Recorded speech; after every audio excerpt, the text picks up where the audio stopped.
নমস্কার, আপনারা এই মুহূর্তে রয়েছেন আপনাদের অন্যতম প্রিয় ইউটিউব চ্যানেল অভিনব একাডেমিতে। আর আমি মানস অধিকারী নিয়ে চলে এলাম আজকের ক্লাস চন্দ্রগুপ্ত মৌর্য।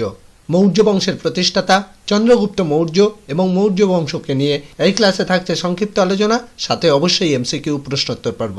তো চলে আসি মূল বিষয়বস্তুতে। চন্দ্রগুপ্ত মৌর্য ও মৌর্য বংশ। নন্দ বংশের উৎখাত ঘটিয়ে ভারতে মৌর্য রাজবংশের প্রতিষ্ঠাতা ছিলেন চন্দ্রগুপ্ত মৌর্য। তাকে ভারতের প্রথম ঐতিহাসিক রাজা হিসাবেও অভিহিত করা হয়। চন্দ্রগুপ্তের বংশ পরিচয় নিয়ে অনেক মতভেদ দেখা যায়। প্রাচীন হিন্দু কিংবদন্তি থেকে জানা যায় ইনি নন্দবংশের সন্তান ছিলেন। অন্য মতে তার মাতা মুরা ছিলেন শূদ্রাণী। এই মতানুসারে নন্দরাজের উপপত্নী মুরার নাম অনুসারে সন্তান ও বংশ মৌর্য নামটি পেয়েছে। তবে হিন্দু পুরাণে এটি সমর্থন করে না। পুরাণ অনুসারে পাওয়া যায় যে নন্দবংশের পতনের পর শূদ্র বংশের রাজত্ব শুরু হয়েছিল। বৌদ্ধ গ্রন্থাদিতে মৌর্য বংশের রাজাদের ক্ষত্রিয় হিসাবে অভিহিত করা হয়। চন্দ্রগুপ্ত আনুমানিক খ্রিস্টপূর্ব 340 অব্দে পাটলিপুত্রে জন্মগ্রহণ করেন। তার পিতার মৃত্যুর পর তিনি মায়ের সাথে পাটলিপুত্রে আসেন। শৈশবে তার মা তার রক্ষণাবেক্ষণের দায়িত্ব দেন এক গোপালকের উপর, কিন্তু সেই গোপালক চন্দ্রগুপ্তকে এক শিকারীর নিকট বিক্রয় করে দেন। এই শিকারীটিও চন্দ্রগুপ্তকে গোচারণে নিযুক্ত করেন। বয়স বাড়ার সাথে সাথে তিনি স্থানীয় রাখাল বালকদের নেতা হয়ে ওঠেন।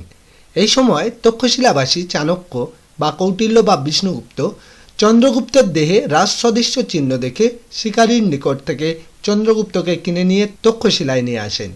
এখানে চাণক্য চন্দ্রগুপ্তকে রাষ্ট্রবিদ্যা ও যুদ্ধবিদ্যায় পারদর্শী করে তোলেন। এরপর চাণক্য উচ্চশিক্ষার জন্য চন্দ্রগুপ্তকে পাটলিপুত্রে পাঠান। তখন পাটলিপুত্রের রাজা ছিলেন ধননন্দ। ধননন্দ ছিলেন অত্যন্ত অত্যাচারী রাজা। এই কারণে পাটলিপুত্রের অধিবাসীরা ধননন্দের উপর অত্যন্ত ক্ষুব্ধ হয়ে উঠেছিল। এই সময় আলেকজান্ডার ভারতবর্ষ আক্রমণ করে। মূলত খ্রিস্টপূর্ব 327 অব্দে হিন্দুকুশ পর্বত অতিক্রম করে আলেকজান্ডার ভারতের দিকে যাত্রা করে। খ্রিস্টপূর্ব 326 অব্দে আলেকজান্ডার সিন্ধু নদী পার হয়ে তক্ষশিলায় প্রবেশ করে। চন্দ্রগুপ্ত নন্দরাজকে উৎখাত করার জন্য গ্রিকদের সাহায্য পাওয়ার আশায় আলেকজান্ডারের শিবিরে যান। প্রথমে আলেকজান্ডার চন্দ্রগুপ্তের কথা মনোযোগ সহকারে শুনলেও তার উদ্ধত ব্যবহারের জন্য আলেকজান্ডার ক্ষিপ্ত হয়ে তার মৃত্যুদণ্ডের আদেশ দেন। চন্দ্রগুপ্ত মৌর্য কৌশলে গ্রিক সৈন্যদের হাত থেকে পালিয়ে বিন্ধ্য পর্বতের গভীর জঙ্গলে আশ্রয় নেন। এই একই সময়ে নন্দরাজ কর্তৃক অপমানিত হয়ে চাণক্যও এই জঙ্গলে আশ্রয় নিয়েছিলেন। এই বনে উভয়ের দেখা হওয়ার পর উভয়ই নন্দরাজের পতন ঘটানোর লক্ষ্যে সহমত পোষণ করেন। প্রাথমিকভাবে সৈন্য সংগ্রহ, প্রশিক্ষণ ইত্যাদি বিষয়ে চাণক্য চন্দ্রগুপ্তকে সাহায্য করেন। এরপর চন্দ্রগুপ্ত নন্দরাজের বিরুদ্ধে যুদ্ধ পরিচালনা করেন।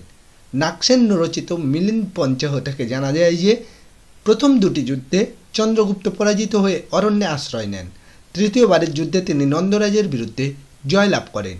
অনেকের মতে আলেকজান্ডারের ভারত ত্যাগের পর যে গ্রিক সৈন্যরা ভারতের উত্তর পশ্চিমাঞ্চল শাসন করছিলেন তারা চন্দ্রগুপ্তকে এই যুদ্ধে সাহায্য করেছিলেন। কথিত আছে এই যুদ্ধে 10,000 হাতি, 1 লক্ষ অশ্বারোহী এবং 5,000 রথচালক নিহত হয়েছিল। আনুমানিক 324 থেকে 323 খ্রিস্টপূর্বাব্দে চন্দ্রগুপ্ত নন্দরাজ ধননন্দকে পরাজিত করে রাজত্ব লাভ করে। মহাবংশ টিকা গ্রন্থ মতে নন্দরাজ যুদ্ধে নিহত হয়েছিলেন। অন্য মতে চন্দ্রগুপ্ত নন্দরাজকে সামান্য কিছু আসবাবপত্র ও তার পরিবার পরিজন সহ পাটলিপুত্র থেকে বিতাড়িত করেন। নন্দরাজ ধননন্দকে পরাজিত করে তিনি পাঞ্জাব ও গঙ্গা যমুনা উপত্যকার অধিকার লাভ করেন। এরপর তিনি উত্তর ভারতে গ্রিক সৈন্যদের উৎখাত করার উদ্যোগ নেন। তিনি গ্রিকদের বিরুদ্ধে অভিযান চালিয়ে গ্রিক সেনাপতি সেলুকাসকে পরাজিত করেন এবং আলেকজান্ডারের সাম্রাজ্যের ব্যাক্ট্রিয় থেকে সিন্ধু উপত্যকা পর্যন্ত বিস্তীর্ণ অঞ্চল তার অধিকারে আনতে সক্ষম হন। এরপর তিনি প্রায় 6 লক্ষ সৈন্য নিয়ে পশ্চিম ভারতের মালব ও সৌরাষ্ট্র দখল করেন। তিনি দক্ষিণ ভারতেও অভিযান চালিয়েছিলেন। তবে কতদূর পর্যন্ত তিনি দক্ষিণ ভারত তার সাম্রাজ্যভুক্ত করতে পেরেছিলেন তা নিয়ে মতভেদ আছে। তার রাজত্বের শেষ দিকে আলেকজান্ডারের সেনাপতি ব্যাবিলনের সেলুকাসের সাথে যে চন্দ্রগুপ্তের সংঘর্ষ হয় তা জানা যায় গ্রিক ঐতিহাসিক স্ট্র্যাবোর বিবরণ থেকে।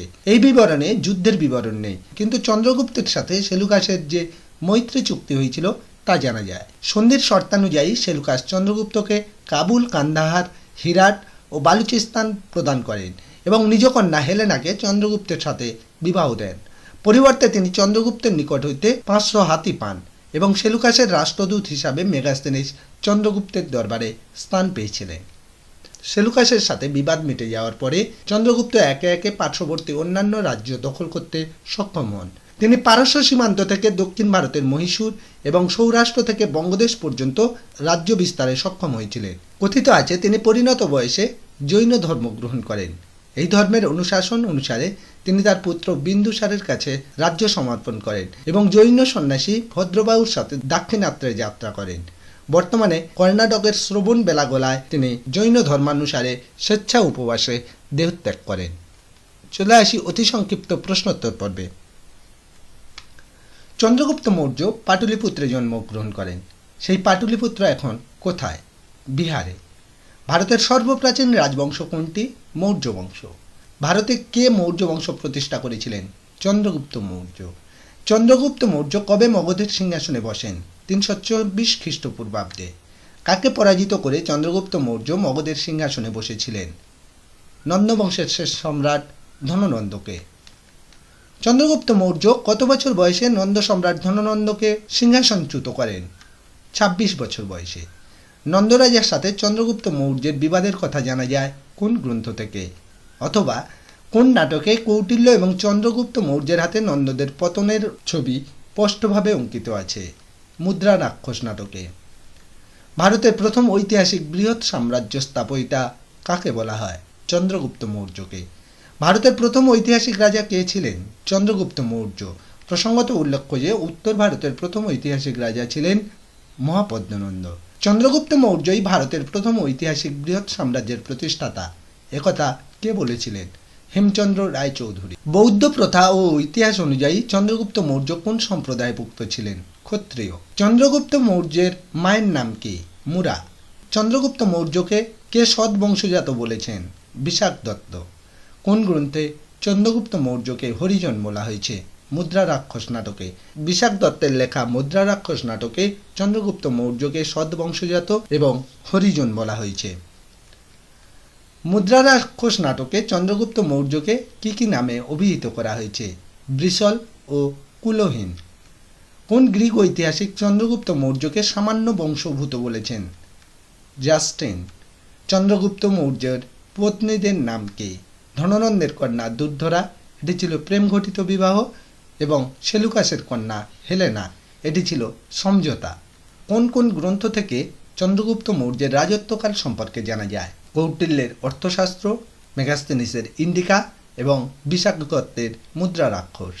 মৌর্য সাম্রাজ্যের পাটলিপুত্র নগরে পুরশাসনের সর্বাপেক্ষা মূল্যবান উৎস কি ছিল? ইন্ডিকা গ্রন্থ। চন্দ্রগুপ্ত মৌর্যের রাজত্বকালে ভারতে আগত গ্রিক পর্যটকের নাম কি? মেগাস্তেনিস।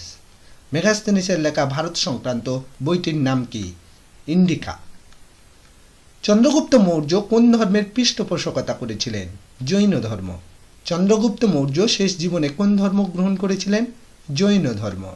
চন্দ্রগুপ্ত মৌর্য কোন জৈন পণ্ডিতের সাথে দক্ষিণ ভারতে গিয়েছিলেন? ভদ্রবাহু। কার শাসনকালে ভারতে জৈন ধর্মের প্রসার ঘটে? চন্দ্রগুপ্ত মৌর্যের। চন্দ্রগুপ্ত মৌর্যের সময় জৈন সংঘের গণধর কে ছিলেন? ভদ্রবাহু। চন্দ্রগুপ্ত মৌর্য কার থেকে জৈন ধর্মের দীক্ষা নিয়েছিলেন? ভদ্রবাহু। কোন গ্রন্থ থেকে জানা যায় যে চন্দ্রগুপ্ত মৌর্য জৈন ধর্ম গ্রহণ করেন? পরিশিষ্ট পার্বণ। চন্দ্রগুপ্ত মৌর্য শেষ জীবনে কার সঙ্গে মহীশূরের শ্রবণ বেলাগোলায় যান? জৈন পণ্ডিত ভদ্রবাহু। ধননন্দের রাজসভার কোন মন্ত্রীকে চন্দ্রগুপ্ত মৌর্য নিজের রাজসভায় এনে মুখ্য পরামর্শদাতা হিসাবে রেখেছিলেন? বিষ্ণুগুপ্ত বা কৌটিল্য বা চাণক্যকে। বিষ্ণুগুপ্ত বা কৌটিল্য কার মন্ত্রী ছিলেন? ধননন্দ, চন্দ্রগুপ্ত মৌর্য এবং বিন্দুসারের। এর মধ্যে চন্দ্রগুপ্ত মৌর্য ও বিন্দুসারের প্রধানমন্ত্রী ছিলেন। শত্রুর শত্রু আমার মিত্র তত্ত্বটি কার? কৌটিল্যের। কোন ঐতিহ্য অনুসারে চন্দ্রগুপ্ত মৌর্য জৈন ধর্ম গ্রহণ করেননি? বৌদ্ধ ধর্ম। কার সাহায্যে চন্দ্রগুপ্ত মৌর্য সিংহাসনে বসেছিলেন? কৌটিল্যের। সেলুকাস কোন মৌর্য সম্রাটের নিকট পরাজয় স্বীকার করেছিলেন? চন্দ্রগুপ্ত মৌর্যের। চন্দ্রগুপ্ত মৌর্যের সাথে সেলুকাসের যুদ্ধ কবে হয়? ব্যাটল অব লিবারেশন 305 খ্রিস্টপূর্বাব্দে। চন্দ্রগুপ্ত মৌর্য কোন বিদেশি আক্রমণকারীর মেয়েকে বিবাহ করেছিলেন? সেলুকাসের। প্রাচীন ভারতের প্রথম আন্তর্জাতিক চুক্তি কে করেন? চন্দ্রগুপ্ত মৌর্য। সেলুকাসের সাথে যে মৈত্রী চুক্তি করেছিলেন সেটি ছিল প্রাচীন ভারতের প্রথম আন্তর্জাতিক চুক্তি। মেগাস্তেনিস কে ছিলেন? সেলুকাসের দূত। চন্দ্রগুপ্ত মৌর্য বিবাহের জন্য সেলুকাসকে কি উপহার দেন? 500টি রণহস্তি। চন্দ্রগুপ্ত মৌর্য ও সেলুকাসের মধ্যে যে শান্তি চুক্তি হয় তাতে কি হয়েছিল? কাবুল, কান্দাহার, হিরাট প্রভৃতি স্থানসহ সেলুকাস কন্যা হেলেনার সাথে চন্দ্রগুপ্ত মৌর্যের বিবাহ এবং বিনিময়ে 500টি রণহস্তি সেলুকাসকে প্রদান করেন চন্দ্রগুপ্ত মৌর্য। চন্দ্রগুপ্ত মৌর্য ও সেলুকাসের মধ্যে কবে শান্তি চুক্তি হয়? আনুমানিক 305 খ্রিস্টপূর্বাব্দে। চন্দ্রগুপ্ত মৌর্যের সাথে সেলুকাসের যে কন্যার বিবাহ হয়েছিল তার নাম কি? হেলেনা। চন্দ্রগুপ্ত মৌর্য কোন সময় পাটলিপুত্র জয় করেন? 322 খ্রিস্টপূর্বাব্দে। কৌটিল্য বর্ণিত চন্দ্রগুপ্ত মৌর্যের মন্ত্রী পরিষদের সংখ্যা কত? 30 জন। চন্দ্রগুপ্ত মৌর্য তার সাম্রাজ্যকে কয়টি প্রদেশে বিভক্ত করেন? 4টি। চন্দ্রগুপ্ত মৌর্য প্রথম কোন দুটি অঞ্চল জয় করেছিলেন? সিন্ধু ও পাঞ্জাব। চন্দ্রগুপ্ত মৌর্য পাঞ্জাব ও সিন্ধু জয় করেন কবে? 317 খ্রিস্টপূর্বাব্দে। চন্দ্রগুপ্ত মৌর্যের আমলে আহর বলতে কি বোঝায়? জেলা। চন্দ্রগুপ্ত মৌর্যের মন্ত্রী পরিষদের সদস্যদের বার্ষিক বেতন কত ছিল? 12,000 মান। নিচের কোনটি মৌর্য শিল্পকলার একটি নিদর্শন? দিল্লির লৌহস্তম্ভ। মৌর্য উৎপাদনের ঠিক কত অংশ রাষ্ট্র কর্তৃক প্রজাদের কাছে জবাতি আকারে স্থিরকৃত ছিল? 1/3। মৌর্য যুগে ভূমি রাজস্বের হার কত ছিল? 1/6, কিছু কিছু ক্ষেত্রে 1/4। মৌর্য রাজসভায় কয়েকটি আচার অনুষ্ঠান যেমন রাজাদের কেশ চর্চা, প্রাসাদের নারী রক্ষী বাহিনী নিয়োগ প্রভৃতি কোন দেশের প্রভাব বলে গণ্য করা হয়? পার্সিক। মৌর্য শাসনে গ্রামের প্রধানকে কি বলা হতো? গ্রামিক। মৌর্য শাসনে জেলা শাসককে কি বলা হতো? স্থানিক। মৌর্য শাসনে সন্ধির দ্বারা মিত্রতা নীতিকে কি বলা হতো? সাম। মৌর্য যুগে কণ্টক শোধন কি ছিল? ফৌজদারি বিচারালয়। মৌর্য যুগে কাদেরকে পরিব্রাজিকা বলা হতো? ভিক্ষুনিবেশী গুপ্তচরদেরকে। কে বলেছেন মৌর্য যুগে কৃতদাস প্রথার অস্তিত্ব ছিল না? মেগাস্তেনিস। অর্থশাস্ত্রে উল্লেখিত সীতাদক্ষ যে বিভাগের প্রধান ছিলেন সেটি কি? কৃষিকাজ। তক্ষশিলা কোন সময়ের একটি প্রসিদ্ধ শহর ছিল? মৌর্য যুগের। সুদর্শন বাঁধ কে নির্মাণ করেন? চন্দ্রগুপ্ত মৌর্য। সুদর্শন হ্রদ খনন সংক্রান্ত তথ্য কোন লিপিতে পাওয়া যায়? জুনাগড় লিপি। আলেকজান্ডারের ভয়ে চন্দ্রগুপ্ত মৌর্য কোথায় লুকিয়েছিলেন? বিন্ধ্য পর্বতের জঙ্গলে। অ্যান্ড্রোকেটাস এবং স্যান্ড্রোকেটাস নামে কে পরিচিত? চন্দ্রগুপ্ত মৌর্য। চন্দ্রগুপ্ত মৌর্যকে কারা স্যান্ড্রোকেটাস বলতো? গ্রিকরা। চন্দ্রগুপ্ত মৌর্য এবং স্যান্ড্রোকেটাস যে একই ব্যক্তি তা জগৎ সম্মুখে সর্বপ্রথম কে প্রমাণ করেন?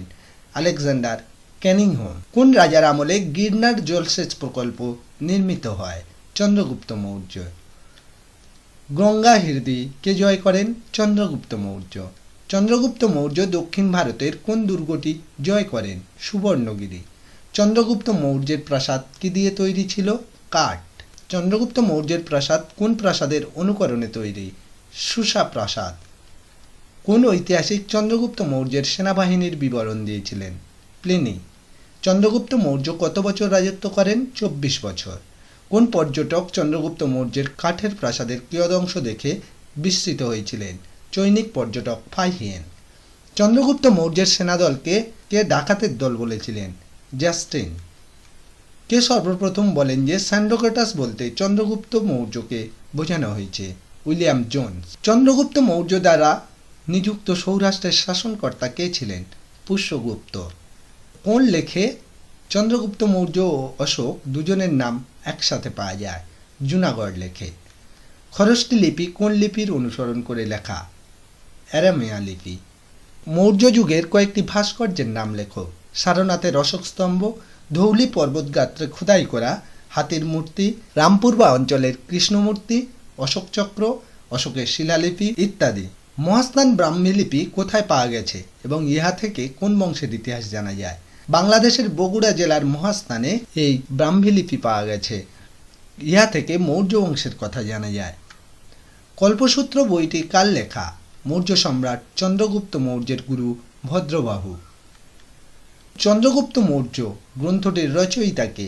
রাধাকুমুদ মুখার্জি। ভারতের প্রথম ঐতিহাসিক সম্রাটের মর্যাদা কে লাভ করেছিলেন? চন্দ্রগুপ্ত মৌর্য।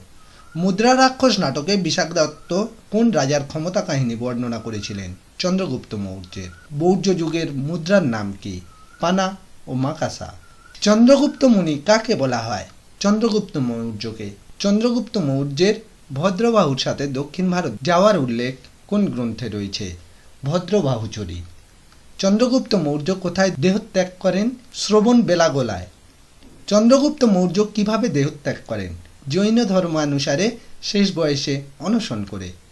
চন্দ্রগুপ্ত মৌর্য জৈন ধর্মানুসারে অনশনে প্রাণ ত্যাগ করেন একথা কোন গ্রন্থ থেকে জানা যায়? রাজাবলী কথায়। চন্দ্রগুপ্ত মৌর্যের মৃত্যুর পর কে মগধের সিংহাসনে বসেন? বিন্দুসার। মৌর্য সাম্রাজ্যের পতনের পর কারা উত্তর পশ্চিম ভারতে অধিকার স্থাপন করেন? ব্যাক্ট্রিয় গ্রিকরা। চন্দ্রগুপ্ত মৌর্য এবং মৌর্য বংশ সম্পর্কিত আজকের ক্লাস এই পর্যন্ত। সঙ্গে থাকার জন্য অসংখ্য ধন্যবাদ। ভালো থাকবেন, সুস্থ থাকবেন।